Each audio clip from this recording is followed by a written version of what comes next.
From Hollywood, it's time now for... Johnny Dollar. This is Joe McNabb, Johnny, Tri-Eastern Indemnity. Oh, hi, Joe. What's up? The Star of Cape Town. Star of Cape Town. Constellation, celebrity, or ship? Wrong 3 times. The Star of Cape Town is a diamond about the size of a jumbo olive. Oh, sounds like it'd make a nice ornament for a martini. Except I'm strictly a lemon peel man. Now, this is serious, Johnny. I'd like you to take a look at it. Now, what's so interesting about it except it's probably worth $100,000? Make it 150. That's what we've insured it for. Oh? Got quite a history to it. 3 men we know of have been killed over it in the last 50 years. This stone I'd like to see. Where is it? Name of the stone, Johnny. Star of Cape... Hey, wait a minute. In Cape Town, South Africa? That's right. Interested? I'll be right over.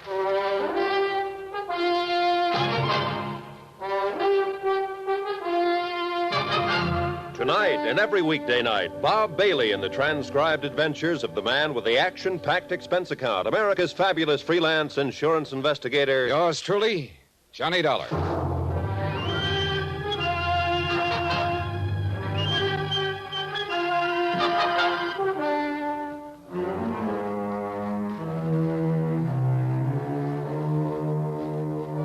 Expense account submitted by Special Investigator Johnny Dollar to Tri-Eastern Indemnity Associates, Home Office.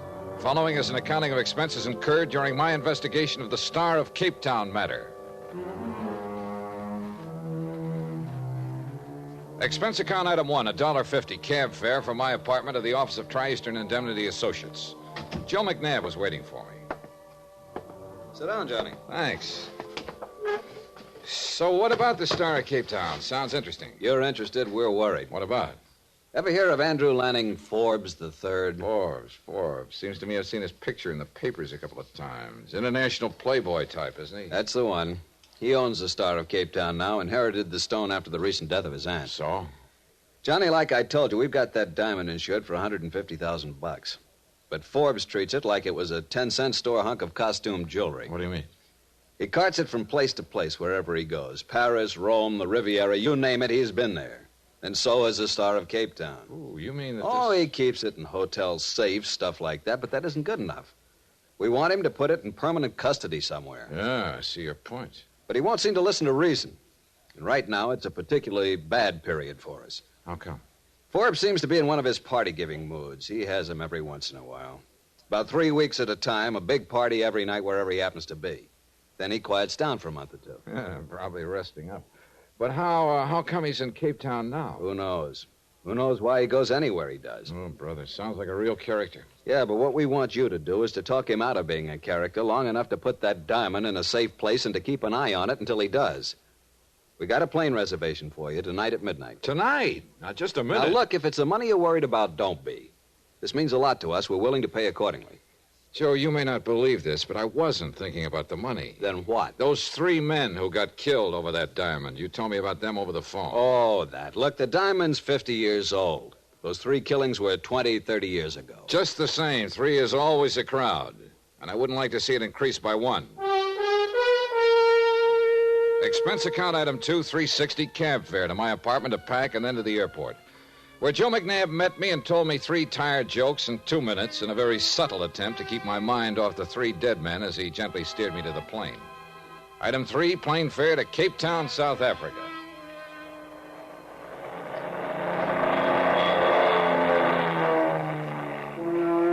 The plane came in over Cape Town in the early afternoon. Off to one side toward the famous Devil's Peak, and down below, the bay glittered like... Yeah, it looked like everything was trying to remind me of that diamond. As if I could forget a stone worthy of $150,000 in the lives of 3 people. Item 5, cab fare to the residence of Andrew Lanning Forbes III. He'd rented a mansion on the side of a hill. I was ushered onto a terrace overlooking the city and the bay. Forbes was waiting for me with a drink in his hand. He was a thin-faced, elegant, tired-looking character whose deep tan didn't hide the lines on his face. He could have been anywhere from 35 to 50. May I have you a drink, Dollar? Well, a little early in the afternoon, isn't it? Oh, is it? It might cool you off. Okay, thanks. Say, it's quite a place you have up here. It's adequate. You seem amused. Well, there must be 15, 16 rooms at least. Roughly. Adequate seems kind of like an understatement. Quite possibly. Here you are. Ah, thanks. Look, Dollar, it was very thoughtful of the insurance company to send you all the way down here, but also it was, wouldn't unnecessary be the word? Well, that depends, Mr. Forbes. What do you mean? The company I represent is pretty jittery over that diamond of yours, the Star of Cape Town. Mm-hmm. Would you like to see it? Well, yes, but I think we ought to... Yeah, here it is. You carry it around in your pocket? Why not? I have no holes in my pockets. Oh, now look, Forbes. But no. I'm really not as bad as that, Dollar. I was expecting you, so I thought I'd play a little joke on you. Hey, Mr. Forbes, that kind of humor shortens my life. Yeah, well, I suppose it was a bit cruel. Well, there it is. What do you think of it? McNabb said it was the size of a jumbo olive. Looks more like a golf ball to me. Quite vulgar, isn't it? Oh, what a cutting job they did on it. Phew, beautiful. Well, there must be 1,000 facets. Yeah, all of them glittering, all of them cold, all of them surfers. Rather like life, don't you think? Look, Mr. Forbes, if you don't mind, let's skip the philosophy for a minute and talk about the diamond. Oh, of course. You're still concerned about his safety. Well, perhaps this will reassure you. Will you come with me? Sure. This way. I have a very efficient wall safe in my bedroom. In here. So, you see, I do take precautions. Here we are.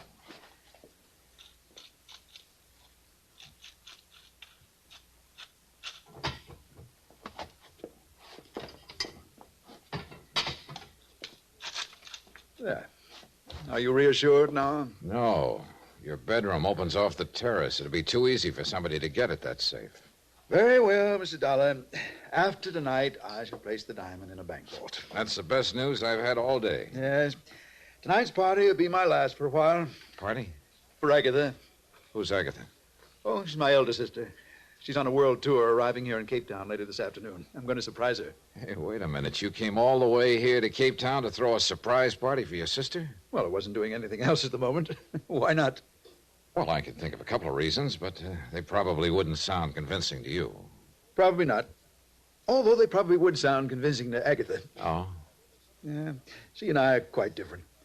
Half the time she worries about me, and the other half the time she disapproves of me. She considers it quite beneath the dignity of the Forbes name for me to go popping around from place to place like this. I see. She's quite devoted to the cause of the Forbes name. To make sure it keeps standing for, well, whatever it's supposed to stand for. I was never quite sure myself. So you're giving her a surprise party tonight. Will she like the idea? Probably not. That's what makes it fun. Oh, by the way, would you like to come? Well, under the circumstances, I think I'd better. I wonder if I could have a guest list. A guest list? Oh, good heavens. You mean you don't have one? Well, of course not. I just invite people here and there and wait to see who turns up. Then you don't have any idea who all's coming? Absolutely not. Darling, that's the only thing that makes these parties worthwhile. Oh, great. A character with a quaint habit of carrying his diamond in his pocket, throwing a party where he didn't know who was coming. This was a situation not calculated to help my peace of mind, believe me. Forbes had his driver take me back to town. I stopped along the way at police headquarters and talked to Lieutenant Van Tile, who agreed to furnish a man to help me keep an eye on the party. Expense account item 6, cab fare back out to Forbes' house that evening for the party. I thought I was getting there early, but there were already quite a few people about. A stocky bartender shoved a drink in my hand as I walked in, and I took a look around. Quite a brawl. Then I spotted a girl with honey-colored hair and a green dress that matched her eyes. Well, it was as good a place to start as any. Hi. Hi. My name's Johnny. I know. Oh? I'm Sheila. You a friend of Forbes? My, you are new around here, aren't you? What do you mean? You'll find me at most of Andy's parties. He arranges my transportation. I see. Do you? What's your excuse for being here in this gay, mad throng? You an old friend, too? Matter of fact, no. I just met him this afternoon, and he invited me to come. That's par for the course. Ah, here you are. Oh, Forbes. I'm glad you two have gotten acquainted. Enjoying yourself, Sheila? Delirious. Oh, isn't she wonderful, Johnny? She's always so gracefully bored. You see, Johnny, I perform quite a useful function around here. I'm always good for laughs. Yeah. Well, is your sister enjoying the party, Forbes? Agatha? Why, of course not. Haven't you met her yet, John? No, I haven't. Oh, she's over by the window. The thin, aristocratic, tired-looking lady. Oh, yeah. Yeah, I see what you mean. Well, that's her look of disdain. She thoroughly disapproves of this whole party, and of me, of course. And of me. Come along, Johnny. I'd like you to meet Agatha. Oh, you're taking a chance. She'd probably disapprove of me, too. Oh, no. You look like the respectable type. Thanks, I guess. She'd thoroughly approve. I seem to have another guest arriving. Would you two excuse me? I'll introduce you to Agatha later, Johnny. Yeah, sure. The perfect host. When he wants to be. Oh. Who's the new arrival? Her name is Helen. Andy met her a day or two ago.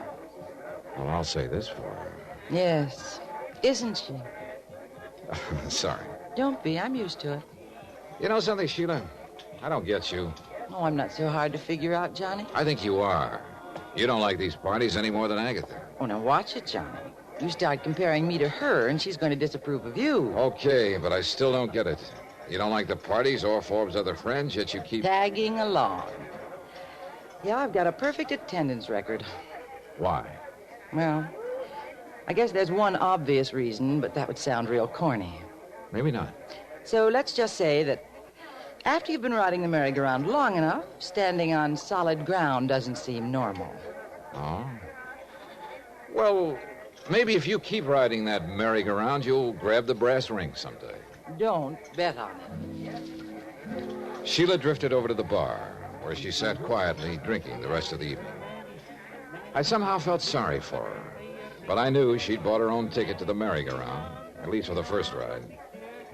I looked over at Forbes and started sweating. He was showing the diamond off to the party. But before I could get to him, Agatha did. She must have told him in dignified but firm tones to put the ice on ice. He laughed and took it back to his room, so I relaxed. The party dragged on. Agatha managed to look frigidly pained the rest of the evening, but Forbes was obviously enjoying himself with Helen. They danced, then went out on the terrace. Sheila turned her back and concentrated on her drink. Finally, I went over to the bar. Sorry, Johnny. Looks like the bartender's gone home. That's probably a good idea. Good night. She headed carefully for the door and went out. Then I realized I hadn't seen Forbes for 10 or 15 minutes. I went out on the terrace. Nobody in sight. I walked to Forbes' bedroom door. Mr. Forbes? Forbes? No answer. One lamp was lit. Forbes was on the floor. The knife had gone in low under his ribs. He probably hadn't made a sound. Nearby was the case in which he kept the Star of Cape Town. It was open and empty.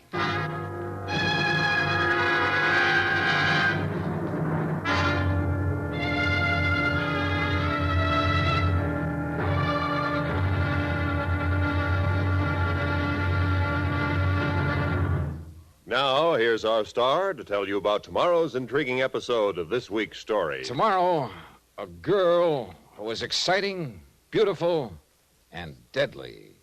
Join us, won't you? Yours truly, Johnny Dollar.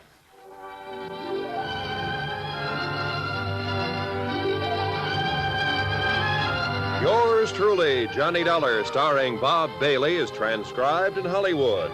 Written by Robert Reif. It is produced and directed by Jack Johnstone.